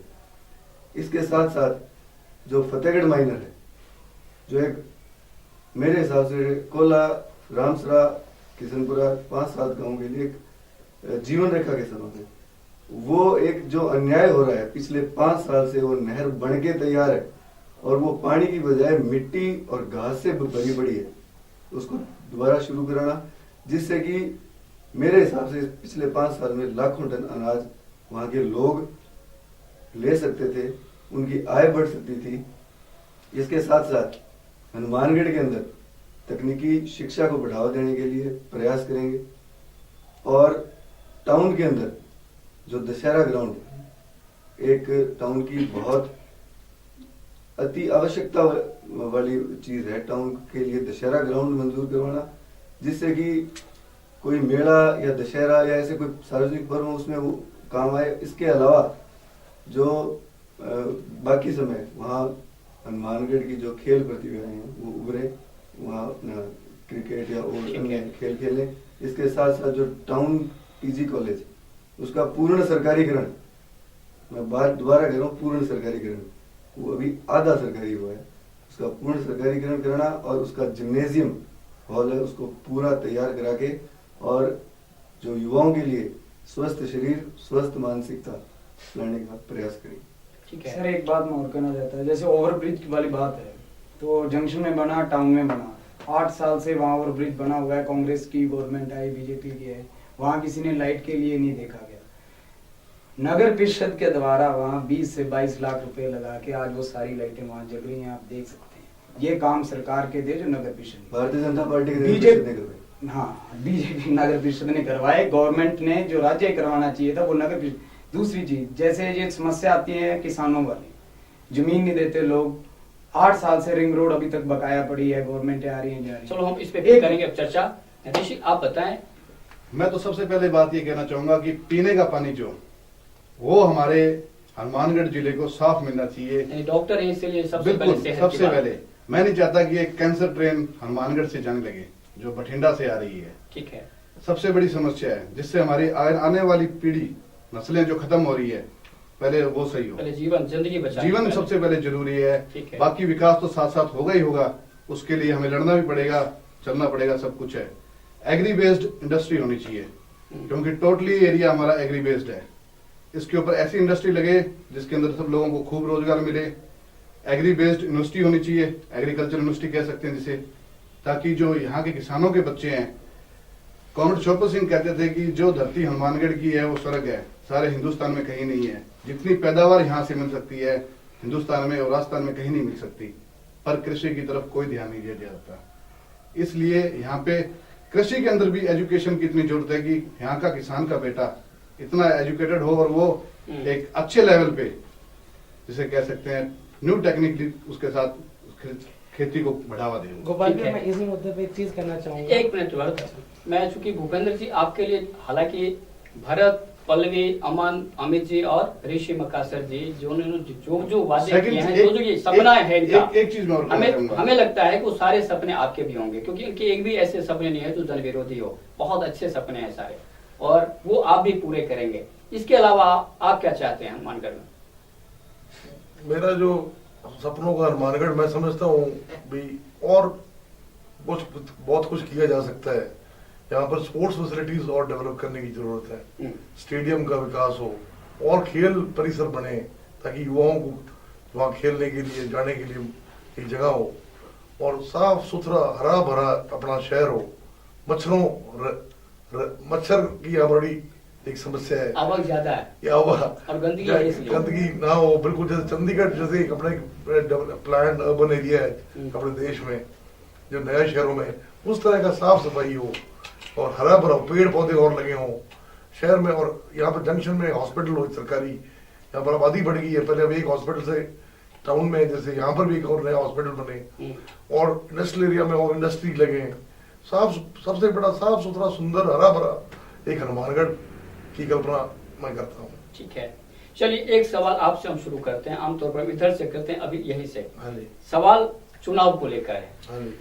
जब आप छोटे थे, छोटे भूपेंद्र जी होते थे, उस समय से चुनावी भागदौड़ आप देख रहे हैं। चाहे वो चौधरी आत्माराम जी जब चुनाव लड़ते थे तब आपने देखा होगा, जैसे 85 की हम बात करें, उस भूपेंद्र चौधरी को हम याद करना चाहेंगे। और आप याद कीजिए, जब आपने पहली बार देखा होगा कि भीड़ भाड़ है, इतने सारे लोग आ रहे हैं और चुनावी नारे चल रहे हैं, उस समय आपके मन में किस तरह का जज्बा था कि चुनाव को लेकर क्या उत्सुकता थी आपके मन में?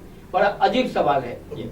बिल्कुल, जैसे आप अपने बच्चे होते हैं, जब शुरू पहली चीज को देखते हैं, जिज्ञासा मन में रहती है, और ये उस टाइम ये सोचते हैं कि किस तरह का क्या होता है चुनाव, और गांव में जाके कैसे कैंपेनिंग करते हैं। तो मैं दादाजी के साथ गया, उनके साथ पहली बार मेरे को एक्सपीरियंस याद है। तो हम ये उस टाइम बावरिया वाली ढाणी अपनी कॉन्स्टिट्यूंसी विधानसभा में थी, वहां हम गए उनके साथ, और पहली बार वो एक्सपीरियंस रहा उस समय का। और आपका तो बड़ा अंतर आ गया है, उस टाइम मीडिया भी नहीं थी इतनी ज्यादा, प्रिंट मीडिया भी बहुत, अखबार भी एक दो ही थे, और इलेक्ट्रॉनिक मीडिया तो था ही नहीं बिल्कुल। और अब का उसका बहुत फर्क है, पॉपुलेशन का बहुत फर्क पड़ गया है। पहले इतने वोटर भी नहीं थे इतने। नहीं, चुनाव को लेकर आपके मन में क्या उत्सुकता है कि चुनाव कैसा होता है, क्या होता है? ये नहीं, वैसे कोई ज्यादा ऐसे कोई मेरे को नहीं फील हुआ, क्योंकि 1980 से जब मैं 5th क्लास में था, उस समय से मैं देख रहा था लोग बाग घर आते थे, हम भी लोगों के घर जाते थे। तो आना जाना तो मेरे को शुरू से ही नया कुछ भी नहीं था, नया कुछ भी नहीं लगा, क्योंकि बचपन से ही देखते आ रहे थे ये काम घर में। ठीक है, तो कोई ऐसी कोई नई चीज ऐसी कोई मन में नहीं थी भी क्या है, वो बचपन से शुरू से देखते आ रहे थे। ठीक है, ऋषि जी आपके लिए भी ये सवाल है, क्योंकि चौपर सिंह जी बहुत उनका रहा है अपना। आपने सबसे पहला चुनाव कब देखा? मैंने सबसे पहले चुनाव देखा था, जो मुझे अच्छे से याद है, 93 वाला। 93 के अंदर चुनाव जो था, तो इन बिटवीन, क्योंकि बोर्डिंग स्कूल के अंदर मैं काफी रहा, पर मुझे बड़ा ऐसे उत्सुकता होती थी कि चुनाव आ गया। और चुनाव के अंदर उस समय ये जो कह रहे हैं कि इलेक्ट्रॉनिक मीडिया नहीं था, तो खुद घर घर जाके पर्चियां बांटनी, बिल्कुल, और झंडे जो है खुद वो कलर करने, जो छापा वो आता था उसके साथ। और इस चीज का काफी क्रेज बन जाता था कि लोगों के बीच में जाना, उनके साथ जाना, हर किसी के साथ चला जाना, और गांव में घूम के आना, और बाद में शाम को आके उन पे चर्चाएं करनी।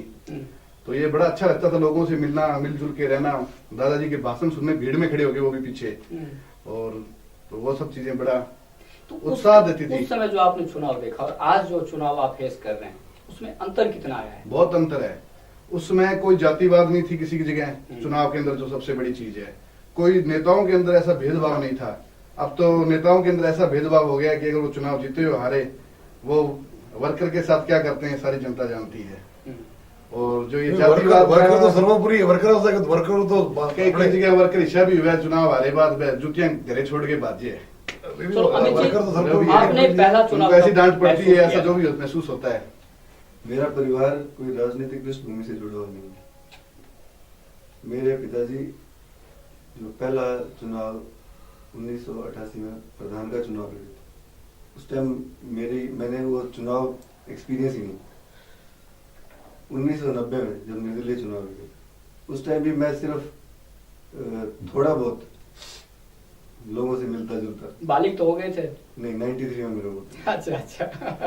जो हमारे मेरा साथ वाले हैं। पहला जो चुनाव है, आप कह सकते हो जहाँ मैंने कुछ थोड़ा बहुत ही कहूँगा वर्क किया या मैं लोगों से ज्यादा मिला, वो 1993 का चुनाव था। उस टाइम सबसे ज्यादा तो लोगों का जो प्रेम मेरे पिताजी के प्रति था, उसको देख के मैं बहुत खुशी मिलती थी। कोई भी मीटिंग, पब्लिक मीटिंग होती तो मैं भी भीड़ का एक हिस्सा बन के उनका आनंद लेते थे आप उसका? भाषण सुनता था। उनको वो इतना बोलते थे वो सुनता था। उसका कारण ये था कि घर में मेरे पिताजी एक रिजर्व नेचर के व्यक्ति थे। पहले ज्यादा बातचीत करना या कोई अपने काम से काम, क्लिनिक से मतलब रखते थे। तो उस टाइम जब वो इतना बोलते थे तो हमें बड़ा खुशी महसूस होती थी कि इतना ज्यादा बोल लेते। तो वो एक बड़ी उत्सुकता थी। इसके अलावा डोर टू डोर कैंपेनिंग भी मैंने उस टाइम की। और आपको एक बड़ी अजीब बात बताऊं, पहली बार मैंने की थी तो पहले दिन जब मैंने की तो उस टाइम मुझे इतनी ज्यादा थकावट आ गई थी कि रात को सारी रात मुझे नींद नहीं आई और मेरे पैरों में दर्द इतना था। पर वो धीरे धीरे 1-2 दिन में वो रूटीन शुरू हो गया। यही था मेरा। अमन, क्योंकि आपके पापा भी चुनाव लड़ने में पूरे मास्टर हैं, हर बार चुनाव लड़ते हैं वो, और हम निरंतर देखते आ रहे हैं उनको। आप ये बताएं। मैंने पहला चुनाव, शुरू में तो बच्चे ही थे, घर में आना जाना जो चलता था वो अलग बात है। 2003 में मैंने पहली बार एक्सपीरियंस किया। तब बच्चे होते थे, जीप में चल बैठ गए, इधर उधर घूम लिए, झंडे पोस्टर लगाने वगैरह। तब ये फ्लैक्स वाला सिस्टम इतना कम था तो वो खुद ही हाथ से पोस्टर लगाने करने।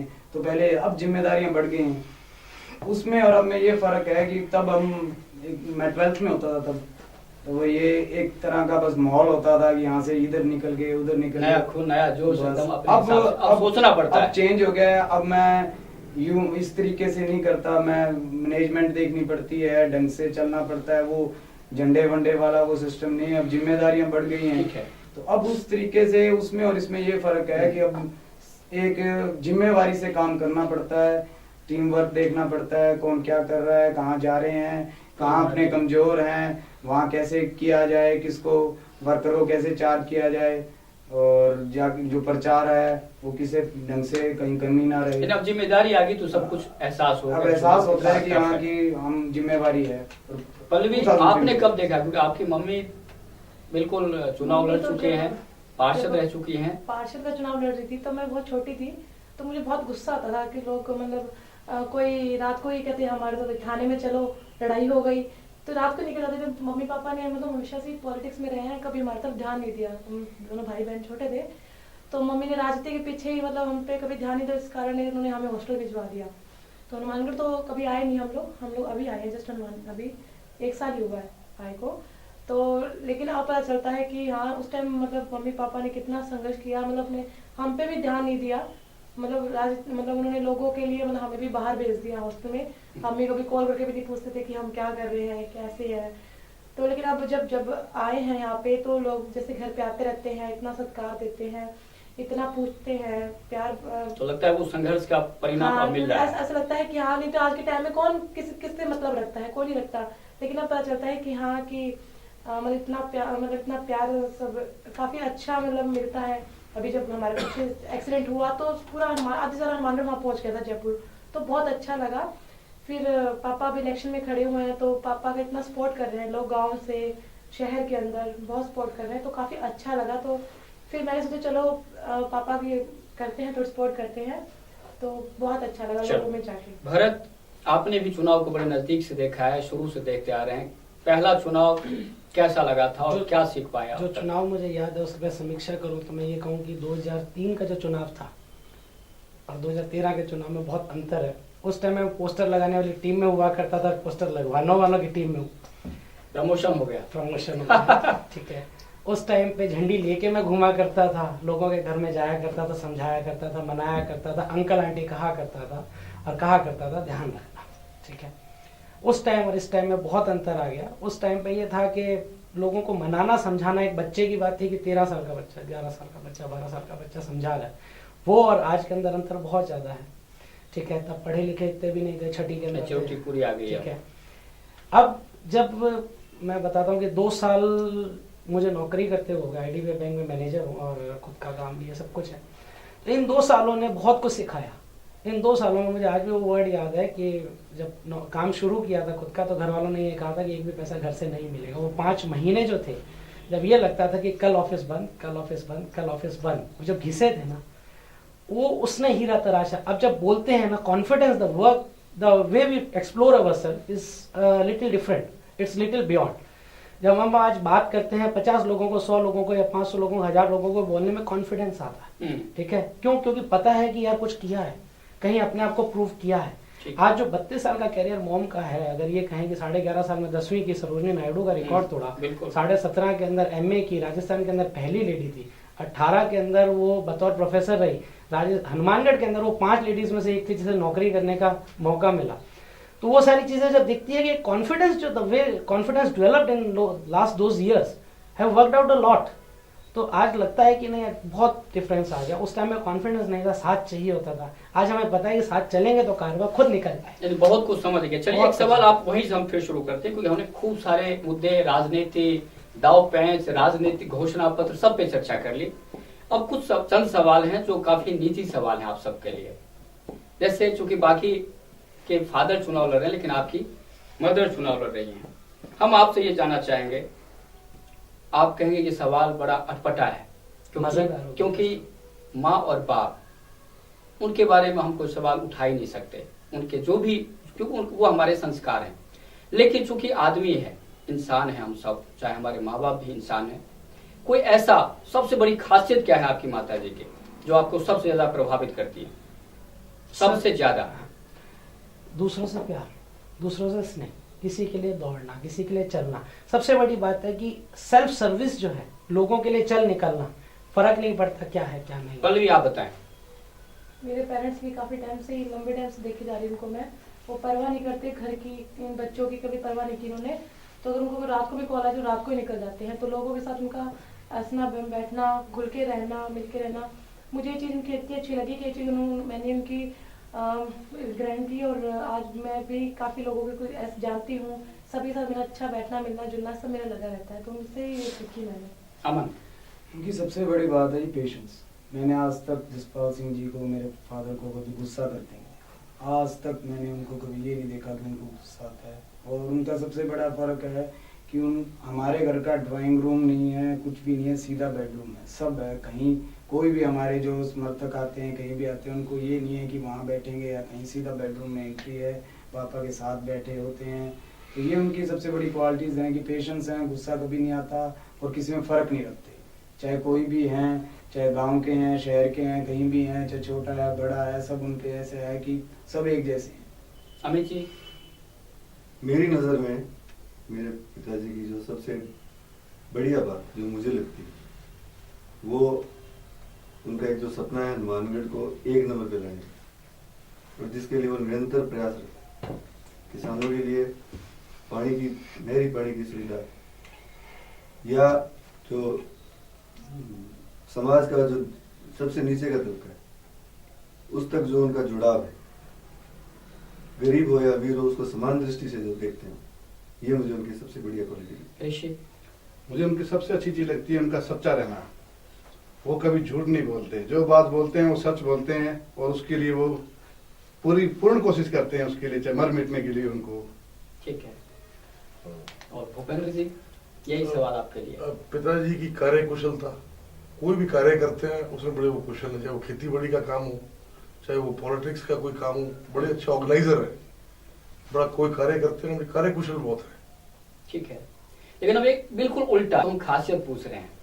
लेकिन ये मैं आपको बता दूं कि हमने जब मम्मियों से बात की थी तो ये सवाल हमने किया था। आज हम बेटों से बात करना चाह रहे हैं कि उनकी एक कोई ऐसा अवगुण, जो अवगुण इसलिए मैं करूं, अवगुण का मतलब ऐसा नहीं, लेकिन कोई भी ऐसा माइनस पॉइंट हो उनका जो आप बदलो, उसको पॉजिटिव करना चाहते, प्लस करना चाहते हैं। वो सीरियस ज्यादा रहते हैं, गंभीर ज्यादा रहते हैं। देखो लोग तो कहते हैं विनोदी स्वभाव के हैं वो। गंभीर ज्यादा, सीरियस रहते हैं, चुप ज्यादा रहते हैं।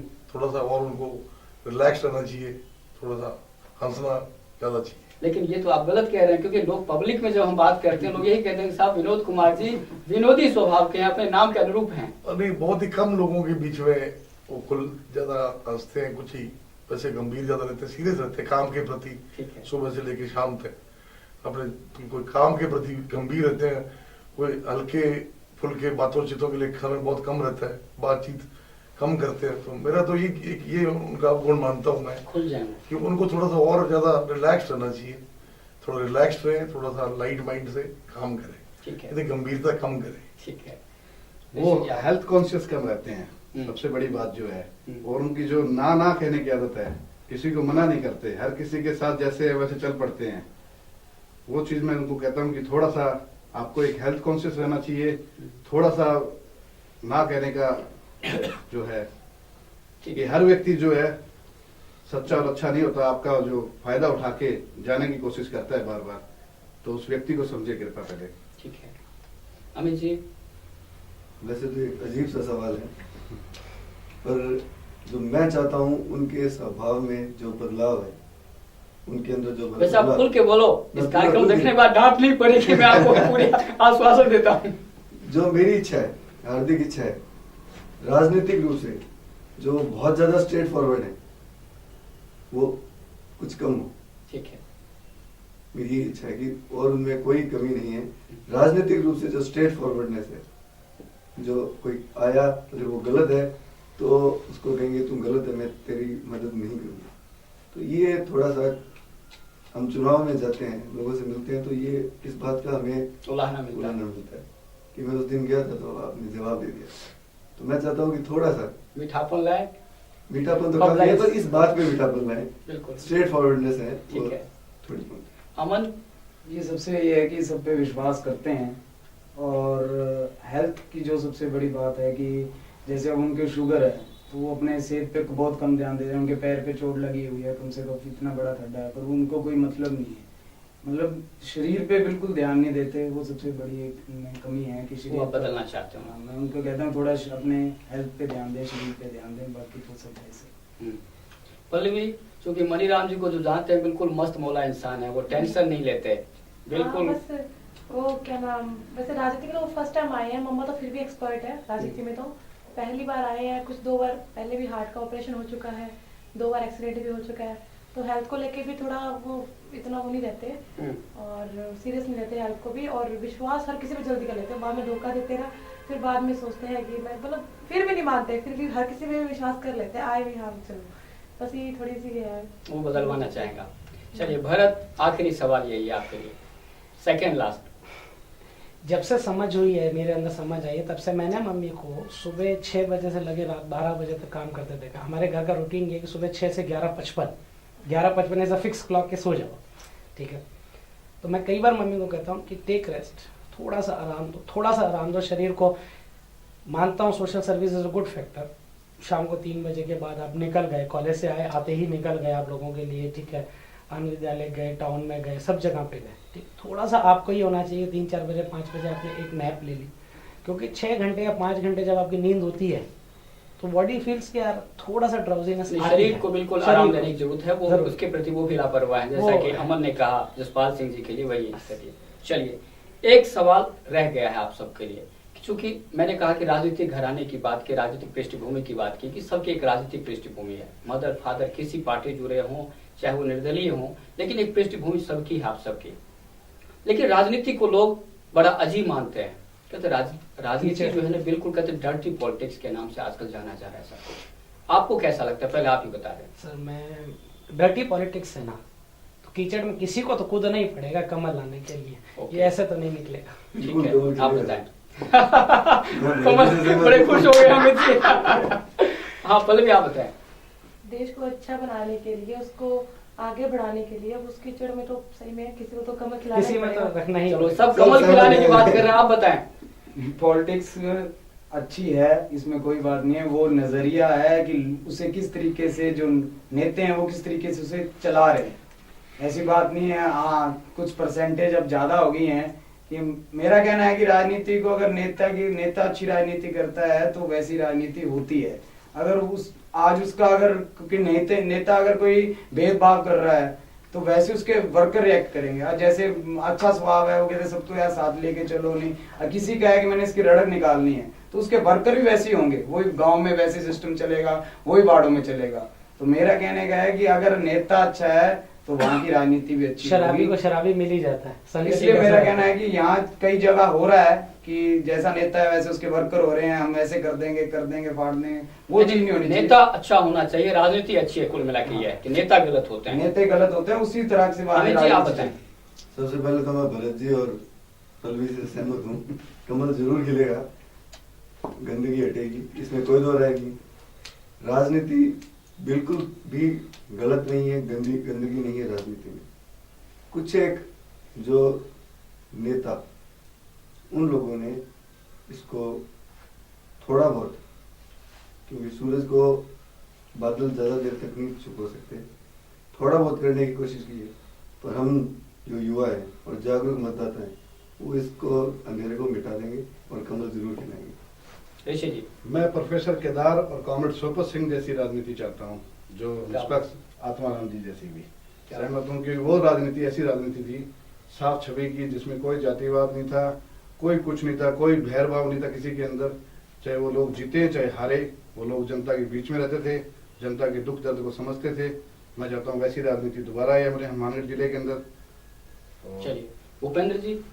जैसे आप कह रहे थे कि राजनीति का जैसे कि कोई कीचड़ है, बिल्कुल ही गलत बात है। राजनीति कोई कीचड़ नहीं है, राजनीति एक जरूरी है। अच्छी राजनीति को जो बदनाम ही कर रहे हैं, ये मीडिया का मिथ है। एक मीडिया नहीं, पब्लिक कहती है साहब। एक ये मिथ है भी, पब्लिक को पता नहीं है, जो राजनीति में नहीं है उनको पता नहीं है शायद, मेरे ख्याल से। जो नेता होते हैं, राजनेता, वो सबसे शरीफ आदमी होते हैं, समाज की सेवा में लगे हुए हैं, दिन रात घर का काम छोड़कर लोगों की सेवा में लगे हुए हैं। ये तब सवाल भूपेंद्र जी तब उठता है जब नेता जेल चले जाते हैं, कई कांड करके जब जेल जाना पड़ता है नेताओं को, तब लोग कहते हैं कि राजनीति गंदी हो गई। दोनों में डिफरेंस है। वो उनका समझ लो, कुछ भी कर लो, उनका नेता अच्छे होने चाहिए जी। उनका कोई दुर्भाग्य समझ लो, कुछ ऐसी परिस्थितियां हो गई हो। हमारे सामने तो एक इतना बड़ा विकल्प रहा है प्रोफेसर केदार, कॉमरेड सोपत सिंह जैसे होगा। कुछ ऐसी परिस्थितियों में कोई हो, ऐसे कोई कारण जो उपवाद जरूर होते हैं, पर नेता लोग तो लोगों की सेवा में लगे हुए हैं और लोगों को समझना चाहिए।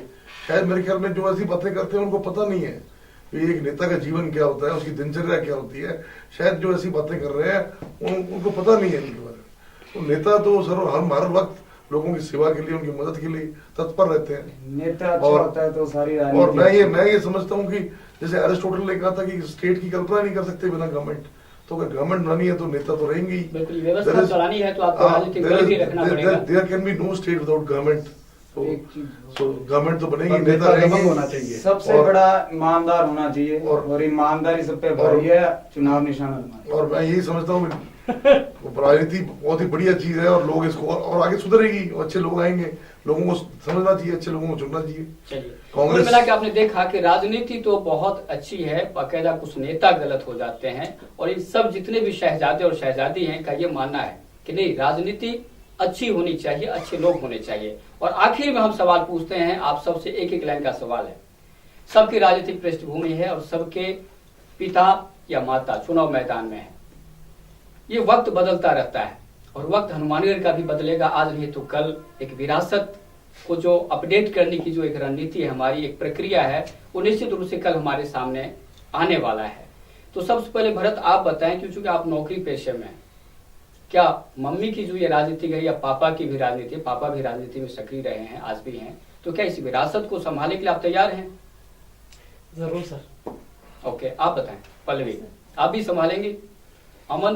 नहीं, मैं तो ये देखना चाहूंगा जनता क्या देखती है। जनता पे डिपेंड है कि वो, अगर ये नहीं है कि अगर फादर राजनीति में तो बेटा भी राजनीति में हो और वो राजनीति करे, जनता उसे स्वीकारे तब उसे राजनीति करनी चाहिए। ये नहीं है कि यानी आपने जनता पे जोर दिया। बिल्कुल बिल्कुल। अमित जी आप बताएं। गोपाल जी, मैं बिल्कुल चाहूंगा कि मैं राजनीति, जो मेरे फादर की राजनीति की रास्ते उसको समझूं, तो इसके साथ साथ पार्टी और जनता का निर्णय सर्वोपरि। ठीक है, यानी खुद आप पहल करेंगे अपनी तरफ से, कोई दिक्कत बिल्कुल नहीं। करूंगा, एक साधारण कार्यकर्ता के तौर ठीक पे। है, ठीक है, और उसके बाद में जैसा पार्टी और जनता आदेश देगी। बिल्कुल बिल्कुल। ऋषि जी आप हमारा तो डिसाइड ही जनता करती है कब आपको आना है। या राजेंद्र मक्कासर को लेके आई तो जनता लेके आई थी। ठीक है, कानून शोभा सिंह ने तो ये विरासत उनको दी नहीं, न तो रामेश्वर वर्मा को दे दी थी। हमें तो बदलाव की आदत है। अगर राजनीति करने के लायक होगे तो अपने आप राजनीति में आ जाओगे, नहीं हो तो। ठीक है। और भूपेंद्र जी, आखिर सवाल यही है कि चौधरी आत्माराम जी की, चौधरी विनोद कुमार जी ने जो आपकी राजनीतिक विरासत दी है, चूंकि आप सक्रिय भी हैं, पीसीसी सदस्य भी हैं, तो क्या उस संभालने के लिए आप तैयार हैं? मैं समझता हूँ विरासत जैसी कोई चीज नहीं है। राजनीति एक जन सेवा है। अगर मैं कांग्रेस पार्टी का एक सच्चा सिपाही हूँ, एक कार्यकर्ता के रूप में अपने आप को देखता हूँ। अगर मैं अच्छा काम करूंगा और लोग मेरे काम को पसंद करेंगे, पार्टी मेरे काम को पसंद करेगी, तो अवश्य मैं तैयार हूँ। कोई भी मेरी जिम्मेदारी अगर पार्टी मेरे को सौंपती है, वो मेरे काम पर निर्भर करेगा, लोगों पर निर्भर करेगा, तो वो मेरे को पसंद करते हैं कि नहीं। चलिए, बहुत बहुत धन्यवाद। जैसा अभी आपने देखा कि पूरे शहजादे या शहजादी ने अब एक एक मुद्दे पर बहुत तर्कसंगत जवाब दिया है। हमें लगता है कि आपको ये कार्यक्रम जरूर पसंद आएगा। आप सब कार्यक्रम में आप सबका बहुत बहुत धन्यवाद। नमस्कार।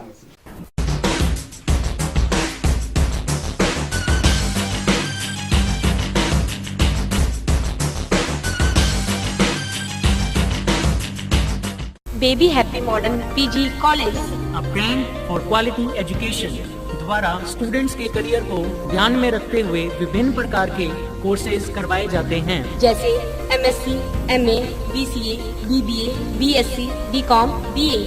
कॉलेज में वेल क्वालिफाइड लेक्चरर्स की कड़ी मेहनत से लगातार 3 वर्षों से स्टूडेंट्स ने महाराजा गंगा सिंह विश्वविद्यालय की मेरिट लिस्ट में अपना नाम लाकर शिक्षा के क्षेत्र में एक नया रिकॉर्ड कायम किया। हाय, आई एम नूरजहां। मैं बीबीए की स्टूडेंट हूं। मैंने बीबीए फर्स्ट ईयर में यूनिवर्सिटी में 3rd रैंक प्राप्त किया था। इसका सारा श्रेय मैं अपने मैनेजमेंट और स्टाफ को देना चाहूँगी, जिन्होंने यहाँ पर मुझे इतनी अच्छी फैसिलिटीज़ प्रोवाइड करवा। Simranjeet Kaur, first year I scored 80% marks, and for this I would like to thank for Baby Happy Modern PG College. The environment of this college is very learning and I have learned a lot of during these 2 years. College में corporate world की आवश्यकताओं को ध्यान में रखते हुए समय समय पर करियर गाइडेंस सेमिनार्स और वोकेशनल कोर्सेज आयोजित किए जाते हैं। महाविद्यालय में library, labs, wifi, playground, canteen, transport आदि फैसिलिटीज प्रोवाइड की जाती है। संस्था का उद्देश्य स्टूडेंट्स को एकेडमिक्स के साथ साथ एक्स्ट्रा करिकुलम एक्टिविटीज जैसे कल्चरल, स्पोर्ट्स आदि में संपन्न बनाना है।